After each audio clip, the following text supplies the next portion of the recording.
Hello po sa ating lahat mga kaibigan kapatid. Narito po tayo muli sa pagbabasa ng magandang balita Biblia. Ngayon po, nais ko po kayong dalhin dito sa sulat ni Juan. Makikita sa Kapitulo 2, versikulo 1 hanggang sa 11. So, babasahin po natin para mas maintindihan po natin. So, ganito po ang sinasabi.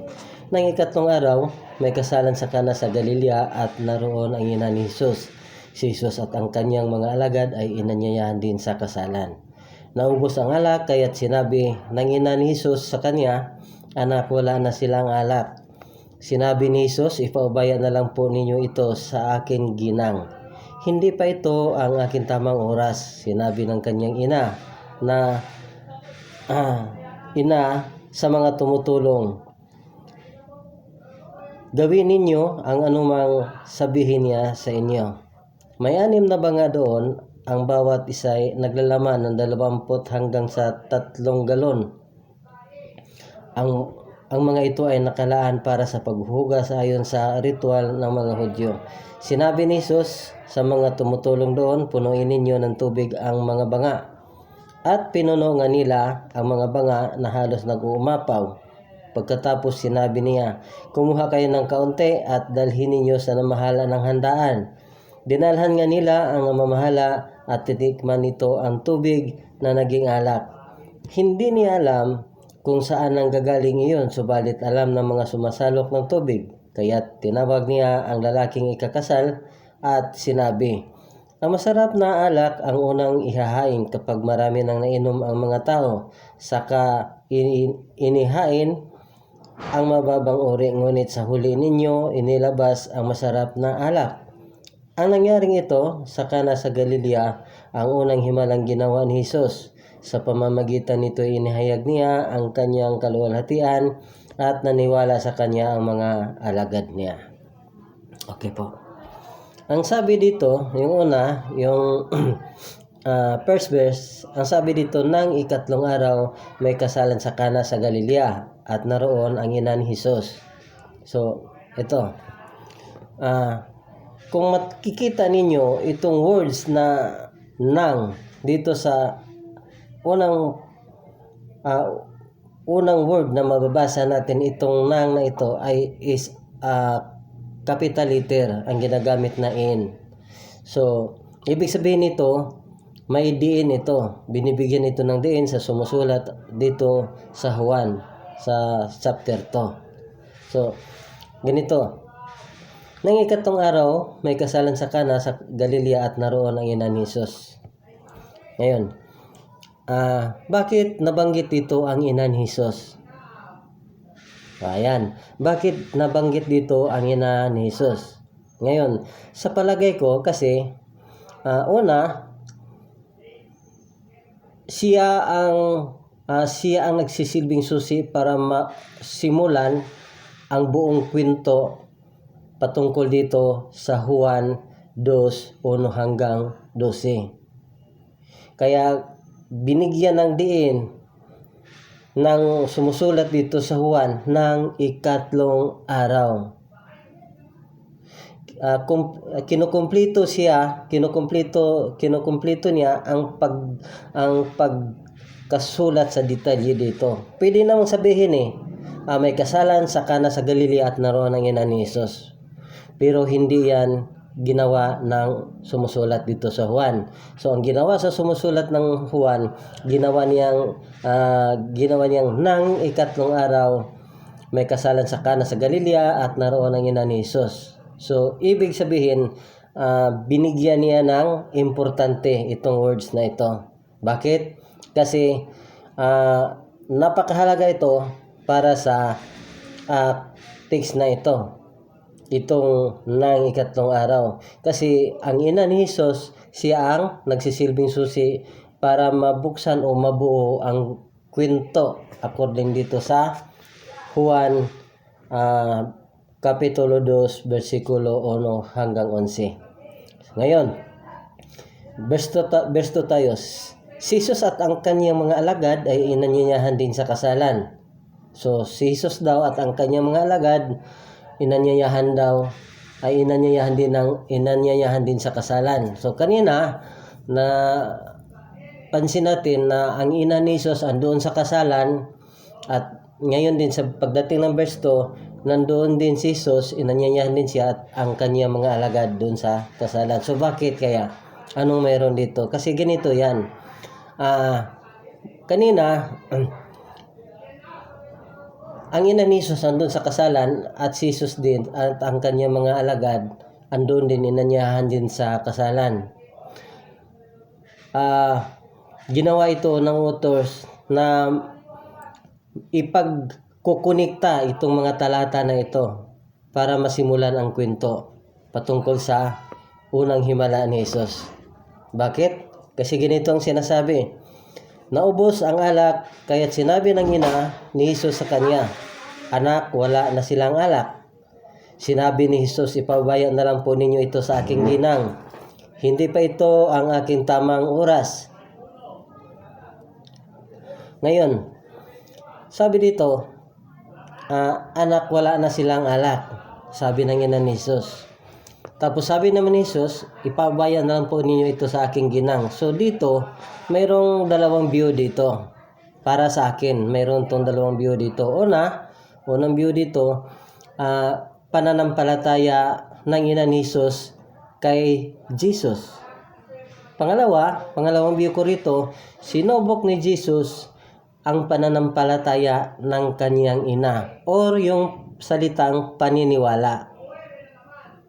Di ba? Kasi ganito yan eh. Walang tao na lumalapit sa sa kapwa niya tao kung alam niyang hindi nakakatulong sa kanya. Di ba? Ang tao kapag nagkaroon ng problema, lumalapit yan doon sa taong alam niya na may maitutulong sa kanya. So ganito ang paniniwala ng ina ni Jesus sa kanya. Alam niyang may gagawin si Jesus patungkol sa problemang ito, pero hindi lang niya alam na si Jesus ay gagawa ng himala. So yun lang ang alam sa ina ni Jesus dito. So ngayon, paano siya sinubok? Hindi pa ito ang aking tamang oras. Diba? Ngayon, kung ikaw ang ina, kung matampuhin ka, hindi mo siguro ito sabihin nating hindi mo siya kayang pakinggan, siguro magre-risk back ka rin. Kung papayag ka, di payag ka. Diba? Parang ganon. Kasi siyempre, anak natin. So, sinisimplihan tayo ng reply na mayroong diin. So, kung matampuhin tayong nanay, lalo na sa mga kananayan dyan na matampuhin, so parang sasakit ang dibdib natin. Pero ang paniniwala ni Maria dito, hindi siya bumagsak. Kung baga, para sa kanya, yung sinasabi ni Jesus Christ, hindi niya binigyan ng pansin. Basta yung mahalaga, nasabi niya yung gusto niyang sabihin. Diba? Kasi, kung nagtampo pa si Maria dito, hindi sana niya sinabi na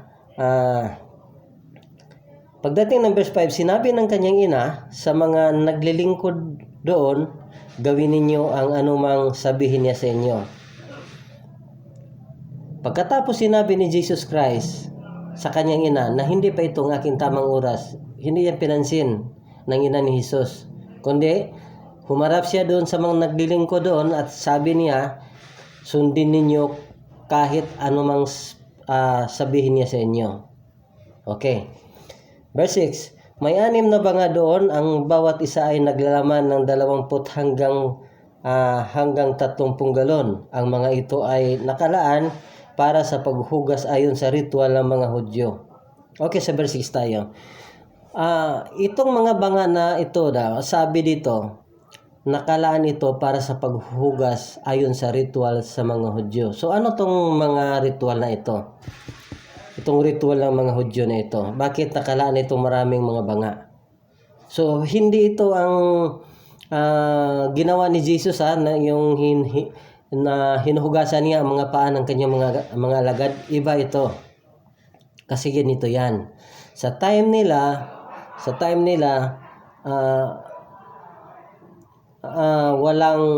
walang sasakyan. So mayaman sa kanila kung mayroon silang asno. Yun yung mga mayaman sa kanila. Kung wala talaga, naglalakad na lang sila. Sa madaling salita, itong mga Israelita nito, itong mga Hudyo nito, sila ang mga manglalakbay sa kanilang panahon. Ngayon, kapag naglakbay sila sa isang lugar, halimbawa na lang, balik tayo doon sa panganakan ni Jesus Christ. Saan nakatira si Maria at si Jose?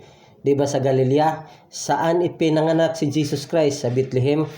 Bakit sila nakarating doon? Dahil sa pagpapatala at kailangang umuwi sila kung saan kung nasaan ang kanilang lugar ang bawat isa sa kanila. So obligasyon silang umuwi. Kaya mula sa Galilea hanggang sa Jerusalem, naglakbay lang sila.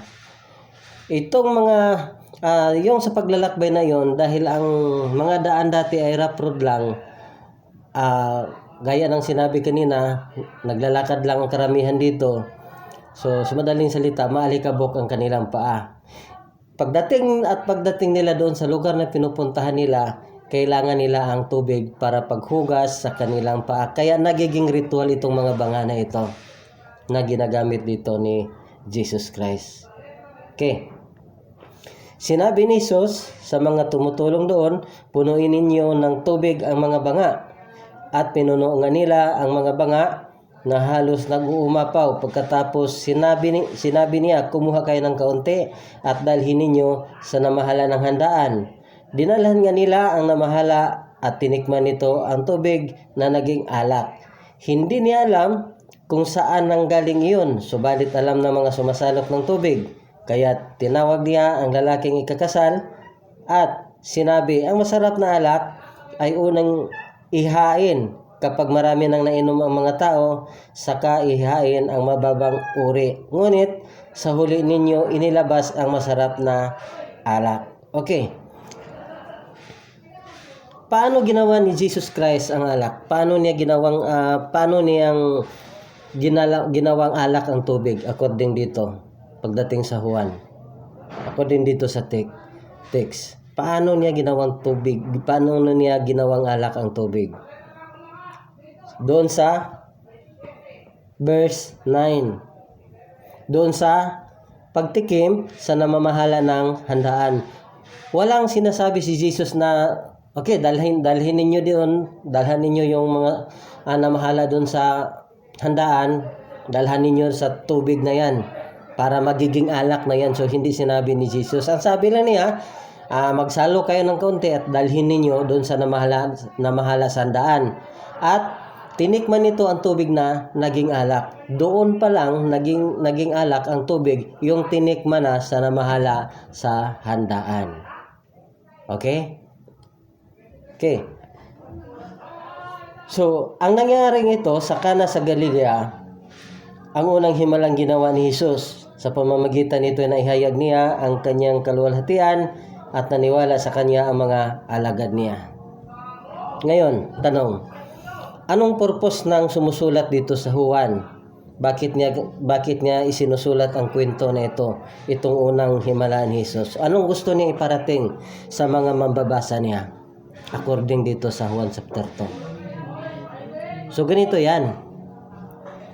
Yung gustong tumbukin ng author dito at maiparating sa kanyang mga mambabasa na kaya gumawa si Jesus ng kanyang unang himala doon sa Kana sa Galilea sa pamamagitan ng tubig na ginawa ng alak upang maihayag niya ang kanyang kaluwalhatian at maniniwala sa kanya ang mga alagad niya. Ito yung pinaka-bottom line sa buong kwento na ito. So maraming salamat sa inyo at kung nagustuhan ninyong video, follow share po kayo sa aking Facebook at sa YouTube channel ko po naman,